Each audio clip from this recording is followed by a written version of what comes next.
Last night, however, belonged to Mr. Trump's vice presidential running mate, J.D. Vance. As we've discussed on this program all week, Mr. Vance's personal story is positively remarkable, uplifting, and a true example of the American dream. So it made it all the more poignant to watch what happened on Wednesday night when he paid tribute to his mom, Beverly. We talked to you about Beverly earlier in the week when we went back over my long-form interview with him and talked about Hillbilly Elegy. It was not an easy pass between these two. Beverly, her husband abandoned JD when he was just a baby. She had no money. She had a lifelong drug problem. She brought man after man into JD's home, and some abused her in front of JD. There were just a lot of troubles, and that's not unique to JD Vance. There are a lot of Americans who have childhoods just like that, and a lot of them don't make it out of places like Appalachia. But JD, ultimately, was raised more by his grandparents. His mother was loving and stayed involved, but his grandparents took the lead. And last night, his mom, Beverly, with whom he's managed to continue having a relationship, despite her addiction, but she's 10 years clean now, was there. She was there as her son delivered his first primetime speech as former President Donald Trump's running mate. What a moment. Take a look. Our movement is about single moms like mine, who struggled with money and addiction, but never gave up. I'm proud to say that tonight my mom is here, 10 years clean and sober. I love you, Mom. Aww.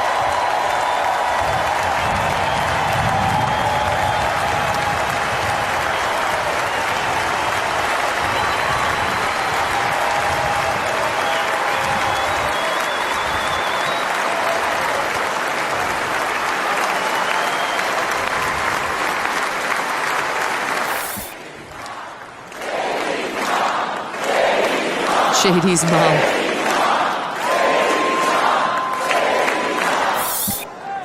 And you know, Mom, I was thinking, it'll be 10 years officially in January of 2025. And if President Trump's okay with it, let's have the celebration in the White House.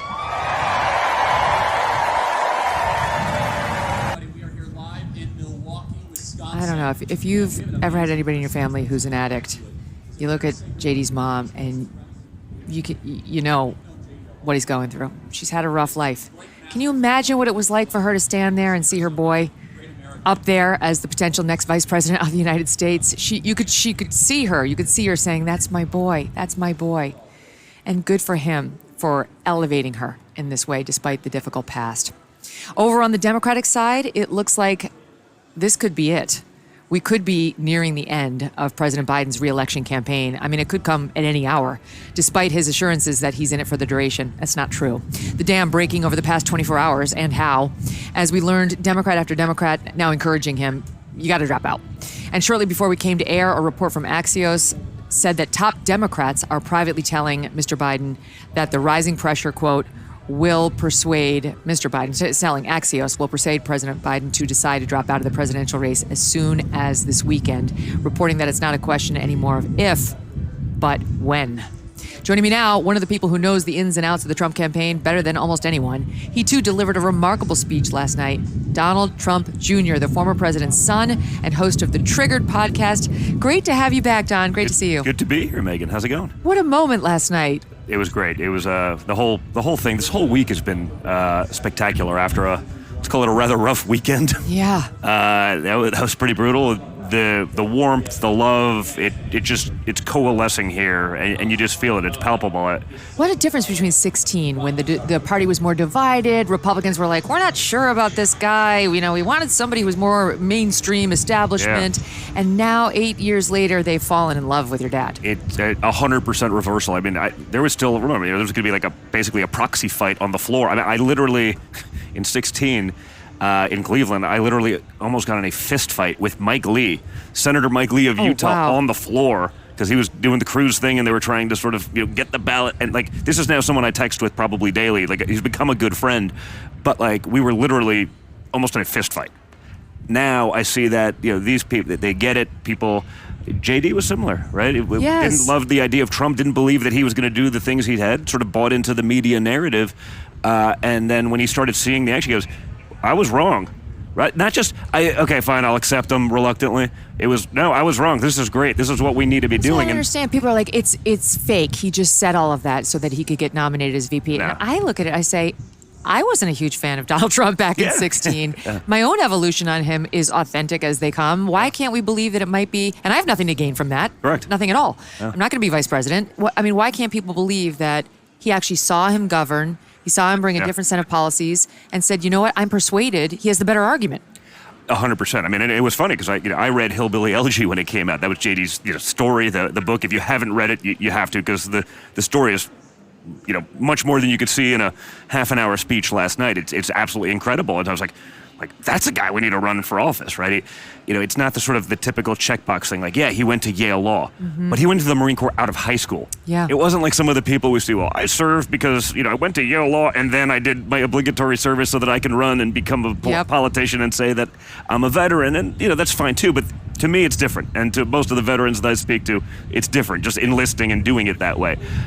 So it was such an amazing story. So when he was negative on Trump, I was like, oh no, this is a guy that should be with it. And then it started coming around. I sort of met, I don't know, a while ago now, towards the end of my father's term, talking a lot, hanging out, became good, really good friends with him. I was like, we gotta figure out how to do this. And when he decided to run for the United States Senate, I sort of went all in for that for him in Ohio. And then, in this sort of VP race, it was really interesting because you have all these sort of powerful forces that are not necessarily well-intentioned, right? Yeah. It's like, the warmongers. It's like, we must have someone who can balance Trump because we have to keep the forever wars going. I'm like, I don't know. Well, I saw my best clue that it was going to be JD was you on your show saying, oh, sure, we'll pick somebody who's like a neocon and that'll be the best insurance that my dad gets impeached within 2 minutes. Yeah, I said, some of these guys, I was like, not even the final three, but I'm looking at some of the list of the people that they were pushing, when the establishment is pushing him as the hopeless, my father's hand would come off the Bible and impeachment. It's like the hand has not quite left the Bible, and the swearing-in ceremony on January 20th, and the articles of impeachment would be filed. But now it's not going to be, now this is a legacy choice. This is, and for me, it was also an important component to have, JD's 39, have someone young, but that can carry sort of that America First mantle. So we don't just revert back to the failed policies of Once sort of there's no establishment, Trump, neocon warmongers, America First. To keep that going. It's not about my father. It's not about me. It's about a movement for America, putting us first. And you heard a lot of that, obviously, in the speech last night. I thought JD did an incredible job, but that's so critical for me. I'm not a politician. I don't do this for a living. It's not. I just care about our country. My father does. That's sort of why he got into that. And I guess in 16, it's about Trump. You can see it's really not at this point. It's about all of those people. It's the people who've been left behind across our country. It's the people who, have been shamed because, as we were sort of discussing before the show, don't believe that, trans women are also women. Right. And by the way, may not even care, but just don't want to hear about it endlessly and don't want to have to bend the knee to every don't have to bend the knee to ever-changing pronouns, and don't want them competing against their daughters for scholarships, in sports. Common sense. Yeah. It's about common sense. Okay, if you were not following the news, you may have missed it, but a massive hit to the US dollar just came in June when Saudi Arabia did not renew its 50-year petrodollar deal with the US. Since 1974, Saudi Arabia has sold oil exclusively in US dollars, and that was huge to our global economic dominance. Now they want options other than the dollar. So ask yourself, if there's less demand for the dollar, what happens next? Look, it's reasons like this that Americans are looking at Birch Gold Group. For over 20 years, Birch Gold has helped tens of thousands of Americans protect their savings by converting an IRA or 401k into an IRA into physical gold. To learn more, text the word MK to 989898 and claim your free, no-obligation info kit on gold. That's MK to the number 989898. Birch Gold has earned the trust of so many with their education-first approach. There are thousands of happy customers and so many 5-star reviews. Consider protecting your savings with gold before the dollar plunges any further. Text MK to 989898 today. Thanks so much for watching. If you like what you just saw, hit the subscribe button for more clips and full episodes.